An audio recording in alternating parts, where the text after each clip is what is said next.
morning everyone. Now again I am here. तो आज हम अपनी हिंदी की ऑनलाइन क्लास स्टार्ट करने वाले हैं। इसके पहले मैं जानना चाहूँगी कि आप लोग सब कैसे हैं। और चूँकि हम मिल नहीं पा रहे, लेकिन फिर भी मैं उम्मीद करती हूँ बेटा कि आप लोग घर में स्वस्थ होंगे, अच्छे से होंगे और हम जितनी भी क्लासेस अटेंड कर रहे हैं वो आप लोग को समझ में आ रही हैं, है ना। तो मुझे काफ़ी बच्चों के अच्छे रिस्पॉन्स मिले हैं और मुझे अच्छा लगा ये जानकर कि आप लोग बाकायदा डेली हमारी क्लासेस अटेंड कर रहे हैं और उससे फ़ायदा भी ले रहे हैं। तो बहुत अच्छी बात है कि हम लोग इतना दूर होते हुए भी एक दूसरे से कनेक्टेड हैं। तो बेटा हम लोग ने इसके पहले जो है अपना व्याकरण वाला चैप्टर फिनिश किया था। आप सबको पता होगा, है ना। हमने कारक, लिंग, वचन के बारे में पढ़ा था, फिर हम लोगों ने सर्वनाम के बारे में पढ़ा था। आज बहुत दिनों के बाद में हम फिर से अपना जो टेक्स्ट बुक है मयूर पंख वाला उस पर लौट रहे हैं और उसका जो पार्ट 6 है गुलिवर की अनोखी यात्रा, आज हम उसके बारे में पढ़ेंगे। और मुझे पता है कि मेरे सारे बच्चों को जो है टेक्स्ट बुक के चैप्टर्स बहुत पसंद आते हैं, पढ़ना इंटरेस्टिंग लगता है। और सबसे अच्छी बात पता है कि हमारे ये वाला जो चैप्टर है ना गुलिवर की अनोखी यात्रा, ये और भी आपको रोचक लगेगा, मज़ेदार लगेगा। क्यों पता है? देखिए अपनी पुस्तक हाथ में लीजिए, देखिए और पेज नंबर 38 और 39 ओपन कीजिए सभी। जब आप इस चैप्टर को खोलते हैं बेटा तो आप देखेंगे कि आपको इस पार्ट में कुछ सुंदर सुंदर से चित्र दिए गए हैं। मतलब वो बोरिंग सा वाला एक चैप्टर जब सिर्फ लाइनें लिख दी जाती ना, वो नहीं दिया गया है, बल्कि क्या दिया गया है, हमें सुंदर से चित्र दिए गए हैं। क्योंकि ये जो है वो क्या है, हमारी चित्रकथा है। क्या है? चित्रकथा। चित्रकथा क्या होती है, कोई बता सकता है हमें? चित्रकथा का मतलब होता है बेटा चित्रों के द्वारा कथा कहना। कथा यानी कि कहानी, है ना। नॉर्मली हम ये कहते हैं। और अगर कोई कहानी चित्रों के माध्यम से कही जाए या बताई जाए या सुनाई जाए तो वो बहुत इंटरेस्टिंग होती है बेटा, और उसको पढ़ने में और समझने में बहुत आनंद आता है। तो आज हमें जो एक कथा दी गई है ये भी कैसी है? चित्रकथा दी गई है। तो सभी बच्चे सबसे पहले अपनी पुस्तक खोलेंगे, पेज नंबर जो हमने बताया है 38 वो खोलेंगे। उसके बाद आप लोग हमारे साथ इस कथा को पढ़ना शुरू करेंगे। लेकिन इस कथा को शुरू करने से पहले एक बात हम कहेंगे कि वैसे तो आप सब ने अपने लाइफ में बहुत सारी कहानियाँ सुनी होंगी, है ना। अलग अलग तरह की आपकी कहानियों में कैरेक्टर भी होते हैं और हमने अपनी दादी नानी से कई बार ऐसे कैरेक्टर्स की कहानी सुनी है जो या तो बोने होते थे या तो बहुत बड़े होते थे। राक्षसों की कहानियाँ कभी ना कभी तो सुनी होंगी ना, और कई बार हमने परियों की कहानियाँ भी सुनी हैं। तो हमारे जो पुराने लोग थे या जो हमारे बड़े लोग होते हैं वो हमें ऐसी कहानियाँ क्यों सुनाते थे? कोई बता सकता है? हाँ, कुछ बच्चों के मन में जवाब आया होगा और कुछ बच्चे जो हैं वो सोच रहे होंगे कि ऐसा क्यों, मम्मी, दादी, नानी जो भी हमें कहानियाँ सुनाते हैं वो हमें जो भी कहानी सुनाते हैं उसके कैरेक्टर तो हमने अपने आसपास कभी कहीं देखे ही नहीं, है ना। ऐसे ही सोचते होगे ना, मम्मी परी होती है क्या? दादी क्या कहती थी, बेटा सो जाओ, फिर रात को परी आएगी और तुम्हें जो भी चाहिए वो देकर जाएगी। या फिर कभी कहते ना, एक बड़ा सा आदमी था, ये बड़ा छत जितना बड़ा, उसके बड़े बड़े दांत थे और उसका चेहरा बहुत काला था, उसकी आंखें बड़ी बड़ी लाल लाल थी। कई बार ऐसी कहानियाँ भी जो होती कैरेक्टर वाली हमने सुनी है। और कई बार मम्मी कहती ना, बहुत साल पहले एक गांव था, वहाँ पर छोटे छोटे लोगों का एक देश था। और हम लोग बचपन में यही सोचते थे, हाँ दादी नानी मम्मी जो भी कहती हैं कहानी सुनाने वाला वो सच होता होगा, क्योंकि हमने नहीं देखा और उन लोगों ने तो देखा होगा। जैसे जैसे आप बड़े होते जाते हैं आप क्या करते हैं, अपनी उन कहानियों को क्रिटिसाइज करने लगते हैं, उसका विश्लेषण करने लगते हैं। फिर सोचते हैं, क्या नानी ऐसा तो कोई होता ही नहीं है। क्यों? क्योंकि हमने तो अपने जीवन में इतना बड़ा डरावना कोई इंसान देखा ही नहीं, हमने कोई इतना छोटा इंसान तो कभी देखा ही नहीं। ठीक है, एक लंबी उम्र जी लेते हैं बेटा। जब आप पूरी दुनिया के बारे में जानने लग जाते हैं तब आपको धीरे धीरे ज्ञान होता है। आपकी जब जानकारियां बढ़ने लग जाती हैं तब आपको पता चलता है कि हाँ, इस दुनिया में बहुत छोटे लोग भी होते हैं जो उनकी हाइट ग्रो नहीं कर पाती है, या बहुत बड़े लंबे लोग भी होते हैं, है ना। तो हमें लगता है कि नहीं, नानी दादी जो कहते थे वो सच था। अब जब अपने देश से, अपनी दुनिया से बाहर निकल के देखोगे ना, जो आपकी एक छोटी सी दुनिया है, उससे जब आप बाहर निकलोगे, सर्च करोगे, तो आप पाओगे कि दुनिया में ऐसी बहुत से अजीब चीजें हैं जो हमने अभी तक सिर्फ कहानियों में सुनी थी, लेकिन ऐसा दुनिया में होता है और इसी दुनिया में होता है। लेकिन जब तक हम आँख से देख नहीं लेते, हम बिलीव नहीं करते हैं। तो कई बार क्या होता है बेटा कि जो इंसान होता है ना, वो कहानियों के माध्यम से अलग अलग कैरेक्टर बनाता है और उन कैरेक्टर्स के माध्यम से भी हमें कोई अगर अच्छी बात सिखानी होती है तो वो उसमें जोड़ लेता है। अब यहाँ पर आपको जो स्टोरी दी गई है, इसको भी यदि आप सोचेंगे कि ऐसा कैसे हो सकता है, तो उसका कोई जवाब नहीं। क्यों? क्योंकि ये कहानी है, ये केवल अच्छी बात सिखाने के लिए कुछ अपने मनगढ़ंत, अपने इमेजिनेशन को लेकर बनाई गई है। हाँ, लेकिन अगर आज की स्थिति में आप इस स्टोरी को सोचेंगे या बनाने की कोशिश करेंगे तो आपको ये बहुत सच्ची लगेगी, क्योंकि बहुत सरल है। इस कहानी में एक व्यक्ति है जो पानी के जहाज पर कहीं जा रहा था, बीच में उसका जहाज डूब जाता है ना, और वो बेचारा बह जाता है। बहते बहते वो किसी किनारे पर लग गया। अब उसकी लाइफ में क्या हुआ, कैसे हुआ, ये हम इसमें पढ़ेंगे और लास्ट में फिर हम आपसे पूछेंगे कि बताइए ये स्टोरी आपको कैसी लगी, सही लगी, ओरिजिनल लगी या आपका इमेजिनेशन लगी। क्योंकि जब ये कहानी बनाई गई थी तब तो ये इमेजिनेशन थी, लेकिन हम आजकल के जो बच्चे थे ना, उनकी क्या आदत होगी पता है, वो हर चीज को ट्राई करने की कोशिश करते हैं, उसको साबित करने में लग जाते हैं कि ऐसा होता है या नहीं होता है। हम लोग आजकल फैंटेसी वाली स्टोरीज कम पढ़ते हैं, सुनते हैं। हम लोग आजकल साइंटिफिक स्टोरीज ज़्यादा पसंद करते हैं। लेकिन याद रखिए, पहले जो हमारे लिए कल्पना था, आज वो सच हो गया है। एक जमाने जब दादी नानी कहती थी ना कि एक ऐसा पक्षी जो बहुत तेज उड़ता है और एक ऐसा जहाज होता था जिसके ऊपर रावण बैठकर आया और सीता को हर कर ले गया, तो हम लोग मानते नहीं थे। लेकिन आज आप लोग हवाई जहाज, हेलीकॉप्टर उड़ते हुए देख रहे हैं, है ना। तो आप क्या बोलते हैं, मैं उस समय कहाँ से होता होगा? क्यों भाई, मनुष्य तब भी था, उसने तब भी अपनी कलाकारी की होगी ना, हमने देखा नहीं तो हम उसे मान नहीं रहे थे। ठीक है, तो आज हम अपनी जो कहानी है वो गुलिवर के साथ में स्टार्ट करेंगे। अनोखी यात्रा। अनोखी क्यों थी? जब हमारे साथ में कुछ डिफरेंट होता है, कुछ अनएक्सपेक्टेड होता है, मतलब जो हमने सोचा नहीं होता है, जो हमारी रोज की जिंदगी से अलग होता है, वो अनोखा होता है। तो गुलिवर नाम जो है यहाँ पर हमारे कैरेक्टर का दिया गया है। इस स्टोरी में जो सबसे मेन वाला रोल है बेटा, जो सबसे मुख्य व्यक्ति है, गुलिवर उसका नाम है, और वो एक यात्रा पे निकला था। लेकिन वो यात्रा उसके लिए हमेशा के लिए कैसी हो गई थी? यादगार हो गई थी, अविस्मरणीय हो गई थी, और इसलिए उसने अपनी यात्रा को क्या कहा है? अनोखी यात्रा। हम एक एक चित्र देखते जाएंगे, उस चित्र से संबंधित जो वाक्य हमें दिए हैं वो हम पढ़ते जाएंगे, और धीरे धीरे चित्रों के माध्यम से हम अपनी कहानी आगे बढ़ाएंगे। आपको एक बात बताएं बच्चों, चित्रकथा जो होती है ना, कई बार किसी बहुत मुश्किल बात को कहने और समझाने का सबसे आसान तरीका होती है। कैसे? याद कीजिए, जब आप छोटे थे, है ना, छोटे मतलब जब आप नर्सरी LKG में आए थे, तो ऐसे लिखे हुए सेंटेंस आपको समझ में नहीं आते थे, क्योंकि तब आपकी रीडिंग स्किल अच्छी नहीं थी, है ना।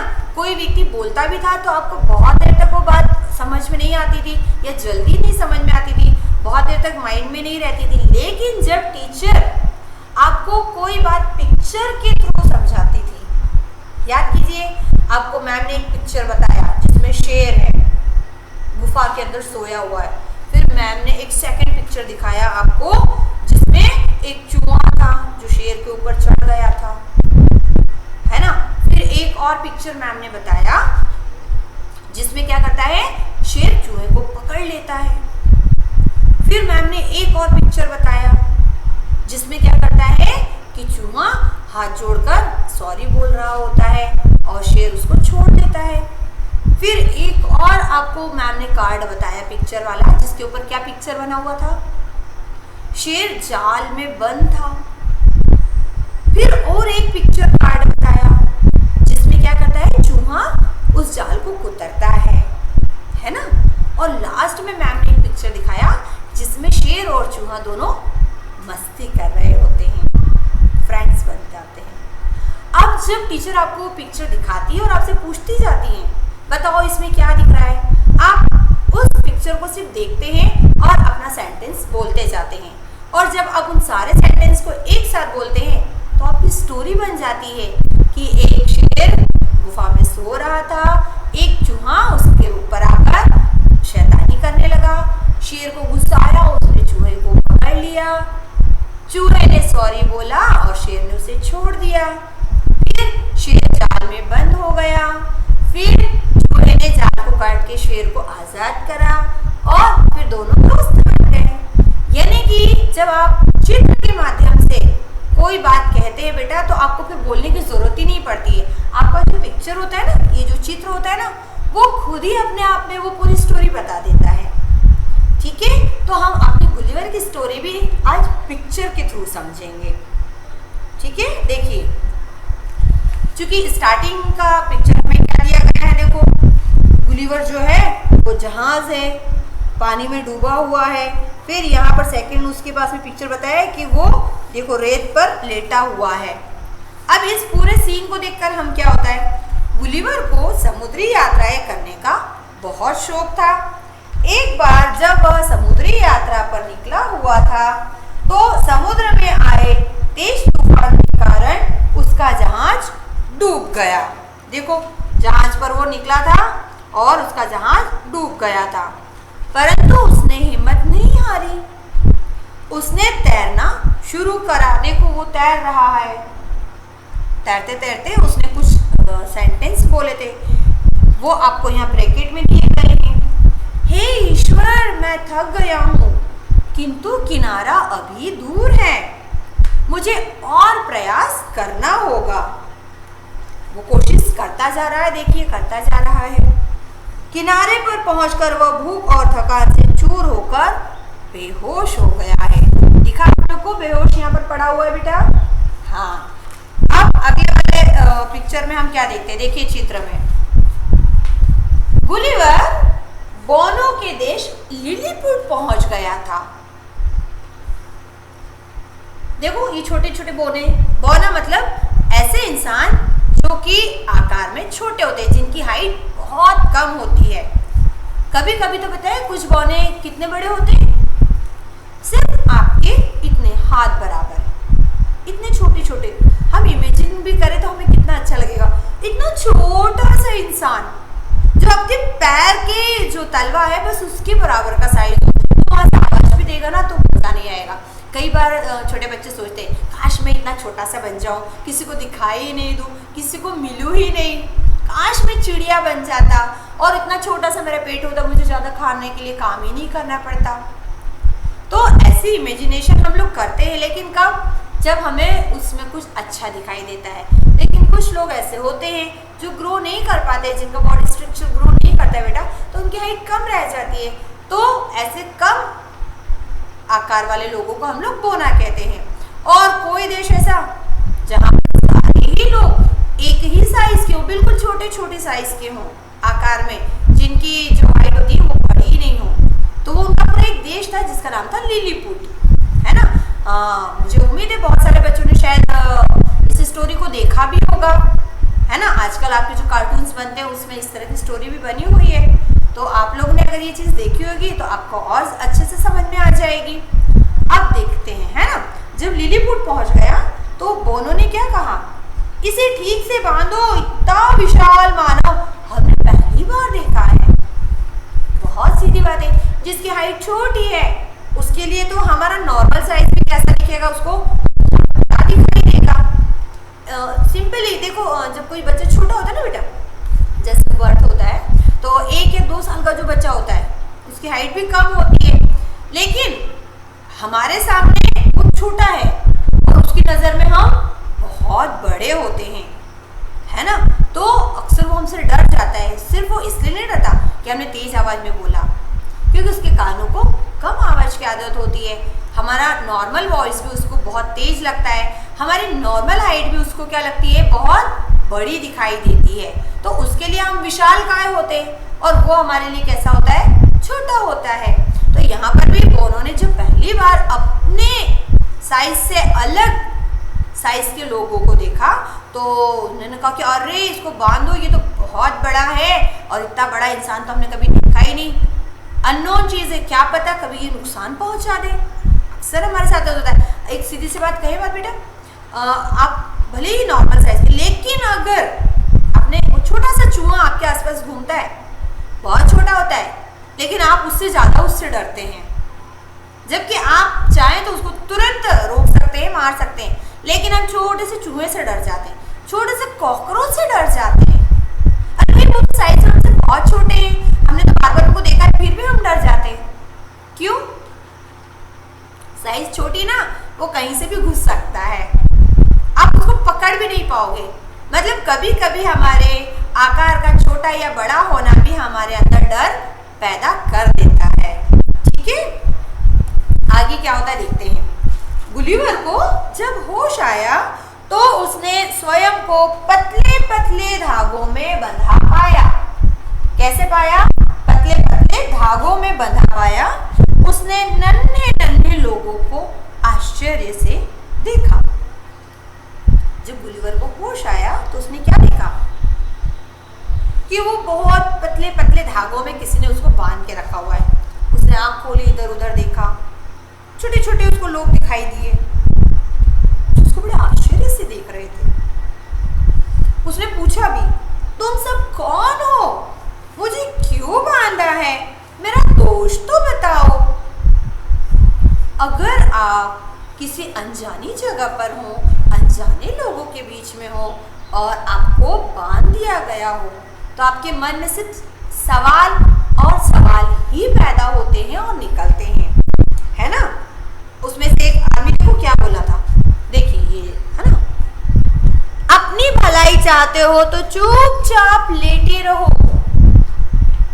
उस व्यक्ति ने क्या कहा, बांध दिया है और अगर तुम अपनी भलाई चाहते हो तो चुपचाप जहां लेटे हो ना वहीं पड़े रहो।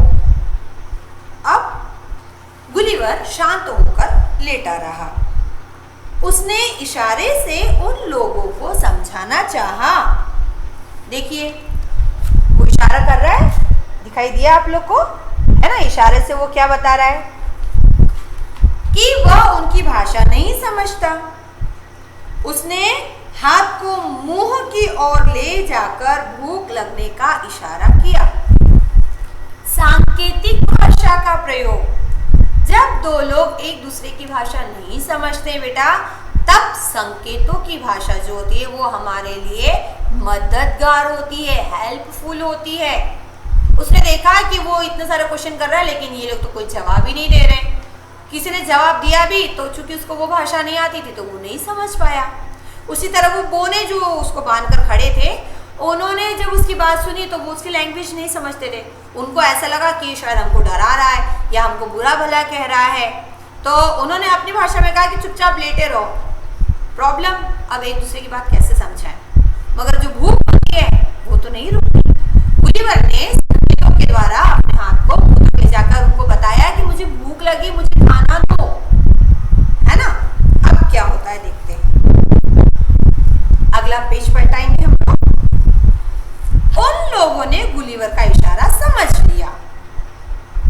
सबसे अच्छी बात पता है क्या होती है बेटा, ये जो इंसान होता है ना, ये और कोई भाषा समझे ना समझे, मगर भूख की एक ही भाषा होती है।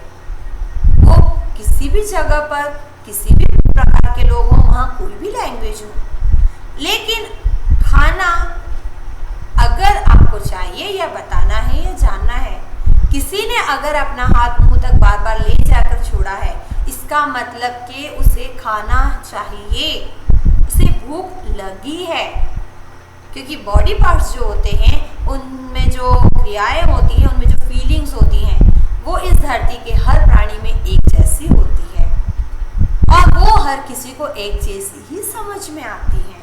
तो यहाँ पर भी जब गुलिवर ने ऐसा इशारा किया तो वो लोग समझ गए कि ये जो भी है, जैसा भी है, भले दुश्मन है या मित्र है, मगर इसे भूख लगी है। उन्होंने बड़े बड़े थाल और कड़ाहों से खाना उसके मुंह में उड़ेला जाने लगा। देखो ये बड़े बड़े बर्तनों में खाना ला रहे हैं और उसके मुंह में डाल रहे हैं और बड़े बड़े पीपों से उसे पानी पिलाया जाने लगा। पीपा मतलब कि ये कैसा शब्द है, हमने तो आज तक नहीं सुना। आप लोग जिसको केन कहते हैं ना बेटा, उसे हिंदी में पीपा कहते हैं। ऑयल की केन कभी देखी आपने, वो बड़ी सी होती है 15 लीटर वाली, हाँ, या फिर आप लोग 5 लीटर की पानी की कैन लाते हैं, उसे हिंदी में पीपा कहते हैं। हे भगवान, इसका पेट है या कुआं? खाना डालते जा रहे, थक गए।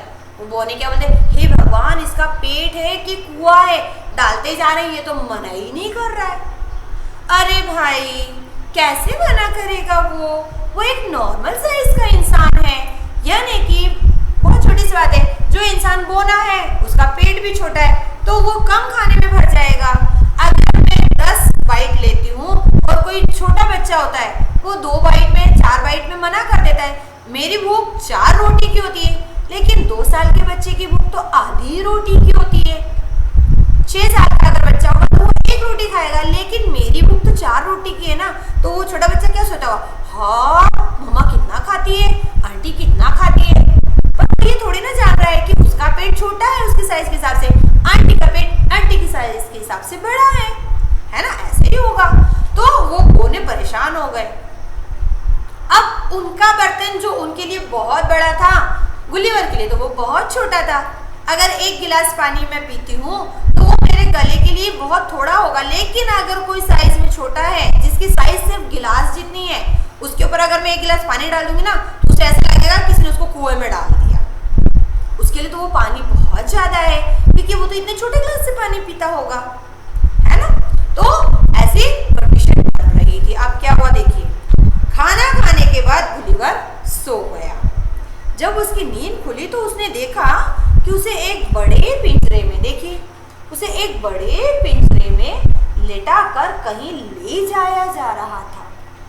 वह बुदबुदाया। बुदबुदाना मतलब, बुदबुदाने का मतलब होता है अपने आप से बात करना या कुछ शब्द कहना, है ना। वह बुदबुदाया, हे भगवान, सॉरी, अरे मुझे तो कैद कर लिया गया है। अब उसको बात समझ में आई कि इन लोगों ने मुझे बंदी बना लिया है। लिलीपुट वासी विशाल काय गुलिवर को देखकर अचरज में थे। अचरज यानी के आश्चर्यचकित थे बेटा। और गुलिवर भी उनकी नन्ही दुनिया देखकर आश्चर्यचकित था।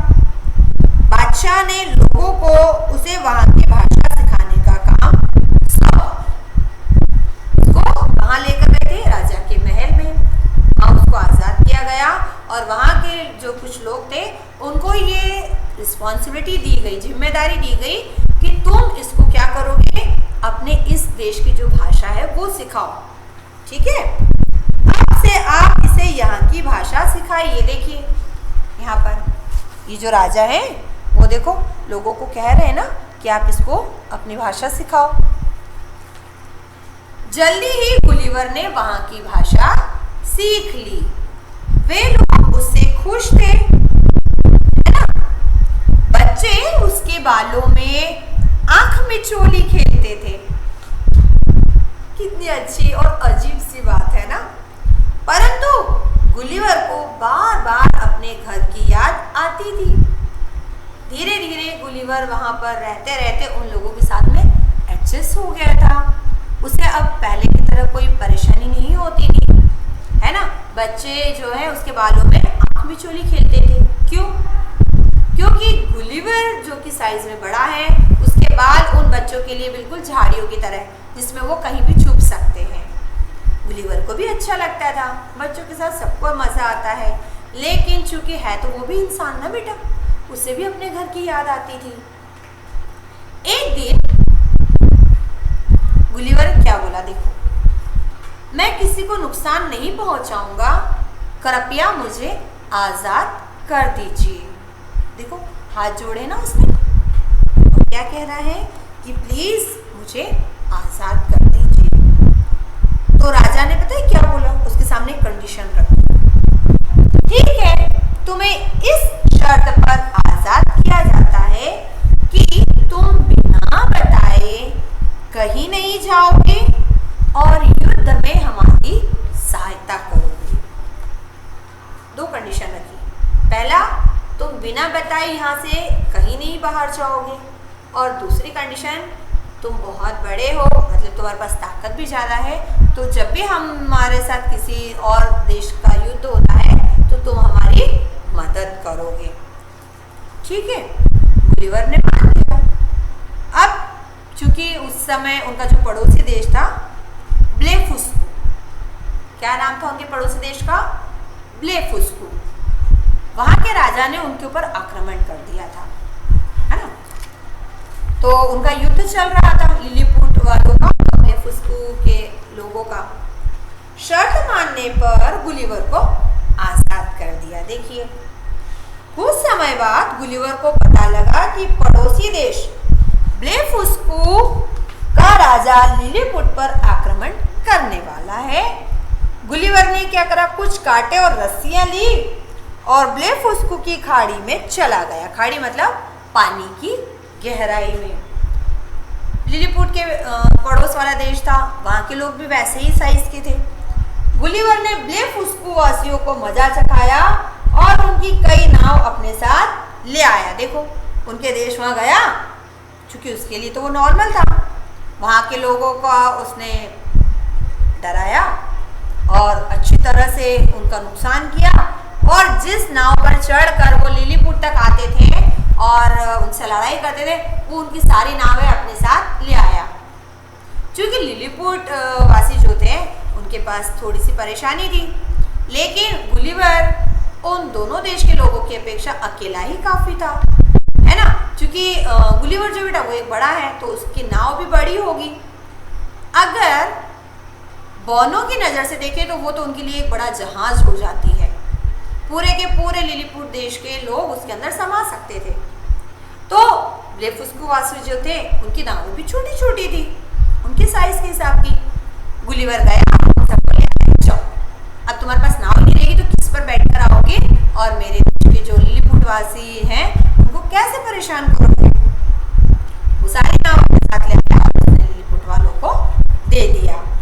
लिलीपुट वासी उसकी सहायता और सफलता से बहुत खुश हुए, है ना। उनको अच्छा लगा कि ये व्यक्ति अच्छा है, इसने हमारी मदद की।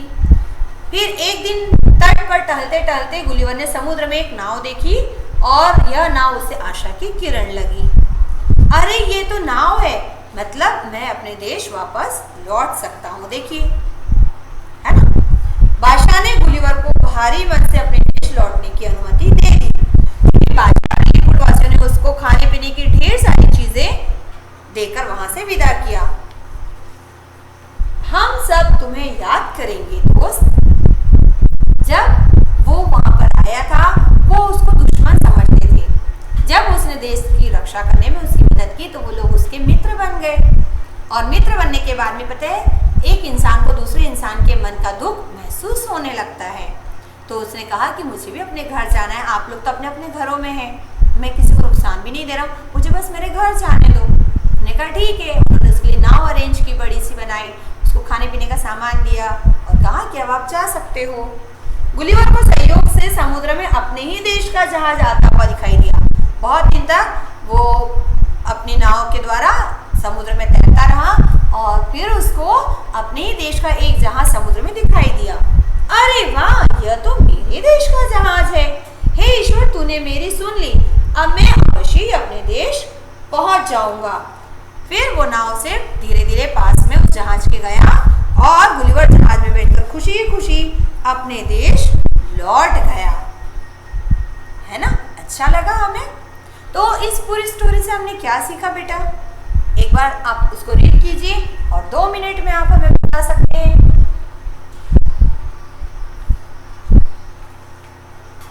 हम बताते हैं। जब हम इस पूरी स्टोरी को पढ़ते हैं बेटा तो हमको एक चीज़ अच्छे से समझ में आती है कि हमें कभी भी हिम्मत हारनी नहीं चाहिए।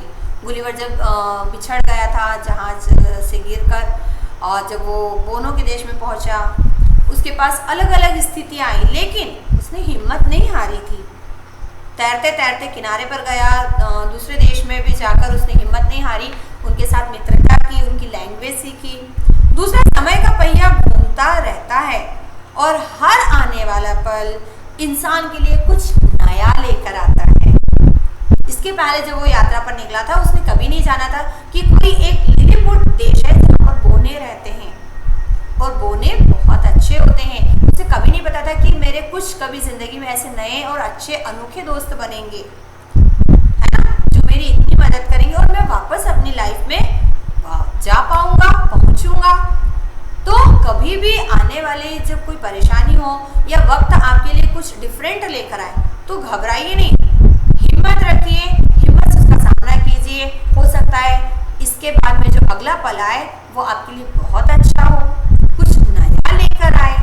ठीक है, तो अब हम इस स्टोरी के कुछ थोड़े से हार्ड वर्ड्स लिख लेते हैं बेटा।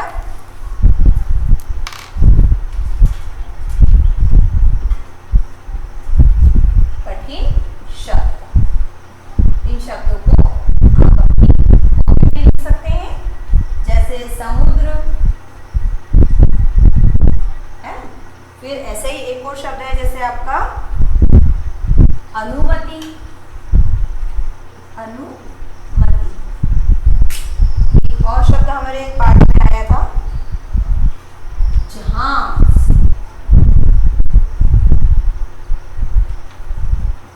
एक और शब्द आया है जैसे अवश्य, है ना। फिर लिलीपुट, कौन सा शब्द आया था? लिलीपुट।